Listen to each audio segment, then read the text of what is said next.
You open the same note again. The title is still there, still bright, still lying to you. You know the feeling already. The cursor blinks like it has all the time in the world. You make the plan look serious. You give it a clean heading. You maybe even number the steps in your head. And then the day keeps moving. And somehow, the thing you were finally going to do becomes another tab you leave open. That is the whole trick, isn't it? Knowing what is wrong feels like movement. It gives you the little jolt of being the kind of person who sees clearly. It feels almost unfair that this should count for so much. Researchers at European Review of Social Psychology found that only about 47% of people who form a clear intention to change their behavior subsequently act on it. More than half of the people who decide to change simply do not. That is not a mysterious failure. That is the gap you keep stepping over while calling it progress.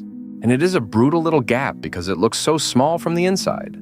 5 minutes of thinking, 10 minutes of planning, one careful promise to yourself.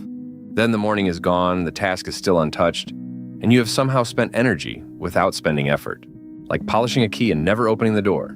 I did this exact thing last week. I spent 20 minutes deciding which notebook deserved my serious attempt at becoming a different person. The page looked excellent, nothing else did. That is the part people do not like hearing. The mind can produce the feeling of action without the cost of action. You can live inside the warm little glow of intention for a long time. Long enough to mistake it for honesty. And once you mistake it, you protect it. Because if the thought already counts, then the day can end clean. No mess, no real risk. No one has to find out whether you can actually do the thing.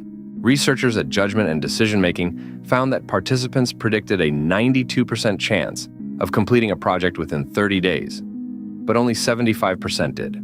Even people who said they were 100% certain followed through only 85% of the time. Confidence in your own prediction has almost no effect on whether you act. That means the sentence in your head is not the same as the thing in your hands. Your life already knows this. Your calendar knows this. The half-finished project on the edge of the desk knows this. It is there because certainty feels useful, but it does not carry anything. Stop asking yourself whether you mean it. Ask whether there is a file open, a message sent, a payment made, a page written, a call placed. Something the day can point to, something with weight. Because without that, the brain does a very cheap trick. It prints a receipt for effort you never actually spent. And the cost shows up in ordinary places first. A colleague waits for the document you said you would send. A dentist reminder gets pushed to next month and becomes next year. A half-built habit turns into a recurring apology you keep making to yourself. Like a kitchen timer that rings in another room. That is why your plans start to feel embarrassing even before they fail. Not because they were bad plans. Because they were never asked to survive contact with the day. The simplest move is ugly in a useful way. Shrink the first action until it is harder to avoid than to do. Open the document and write one sentence. Put the shoes by the door. Pay the bill before you sit down. Make the first act too small to impress anyone, including you. Researchers at Journal of Personality and Social Psychology found that participants in the bottom quartile on tests of logic and grammar overestimated their performance by an average of 50 percentile points. The less equipped someone is to change, the more confident they tend to feel about their readiness to do so. That is the mean little part of this whole thing. The person who most needs a reality check is often the one with the most polished certainty. That lives very close to home. It is why the plan can sound so reasonable in your head, while the results stay so weak in the room. You can know enough to feel qualified. You can feel qualified enough to delay, then delay starts wearing the clothes of wisdom. The trouble is not ignorance. The trouble is that self-certainty is a very comfortable chair. You sit down in it and stop moving while calling it assessment. So the next question is not, what should I do? It is, what am I pretending to understand so I do not have to begin? That question is less flattering. Good. It should be. Because once you answer it honestly, you usually find a smaller problem hiding underneath the grand one. Not a lack of discipline. Refusal to look foolish for 3 minutes. Not a lack of knowledge. A reluctance to do the first version badly enough for anyone to see. That is where so much time disappears. Protecting the image of someone who would handle this well if they ever got around to it. The body picks up the lie before the mind admits it. You open the app to start, and suddenly there is a need to clean the keyboard, or check the inbox, or adjust the chair by half an inch and then again by another half inch, as if posture were the missing strategy. That is not laziness. It is stagecraft. And stagecraft has a bill.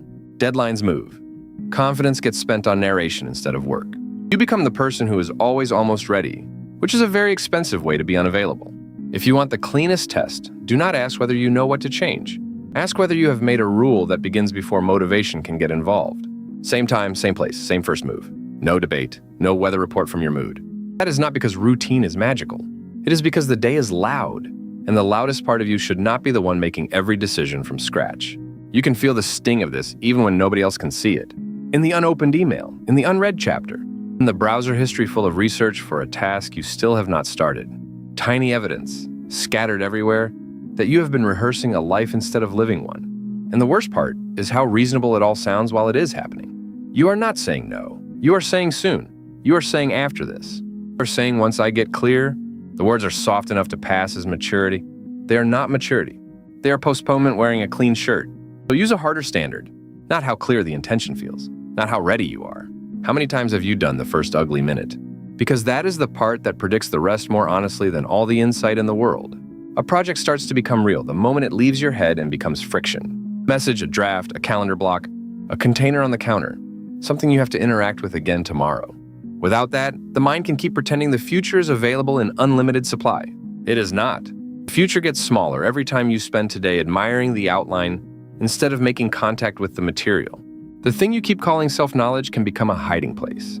You can learn your patterns, name your weaknesses, explain your habits, and still remain exactly where you are, even more elegantly than before. That is the booby prize, clear diagnosis with no treatment. It feels like wisdom because it reduces surprise. It does not change the bill, and the bill is waiting in ordinary forms. The tax form left until the final hour, the half-finished application, the reunion RSVP you forgot to send, then remembered too late to matter. Each one small on its own. Together they train you to distrust your own word. So give your word less room to perform and more work to do. Tell someone the next visible action. Put the task in a place where it interrupts you. Leave the note on the table, not in the hidden folder where your better self goes to nap. That sounds almost too plain to matter. Good. Plain things survive the day. Because the real enemy here is not a lack of insight. It is the glamour of having insight without exposure. You can know the shape of the whole and still stand around the edge admiring the math. The harder truth is the one that arrives when the room gets quiet and the screen goes dark. You know what to change. And that is exactly why you have been able to delay it so gracefully. Not because you are confused. Because you are already fluent in the story. If you are honest, you can feel what that story has cost. Time, yes, but also trust. The trust of other people when your follow-through gets wobbly. The trust of your future self when promises start arriving in the same weak handwriting. The trust you place in your own attention when it keeps wandering off with the first excuse it can find. The fix is not to become a new person in one dramatic evening. It is to stop treating insight like a finished act. Insight is only the receipt. The purchase still has to happen. So make the first payment small and immediate. Not tomorrow morning, today. Before the mood has a chance to write its speech. And if all you do is begin in a way that can be seen, then at least the day has evidence. A line on the page, a sent message, a moved object, something that cannot be confused with intention because it exists outside your head. Which is the whole game, really. Not feeling ready, not feeling certain. Just making the next move visible enough that you cannot talk your way around it. Note is still open. The title is still there, still bright, still asking to be mistaken for a beginning.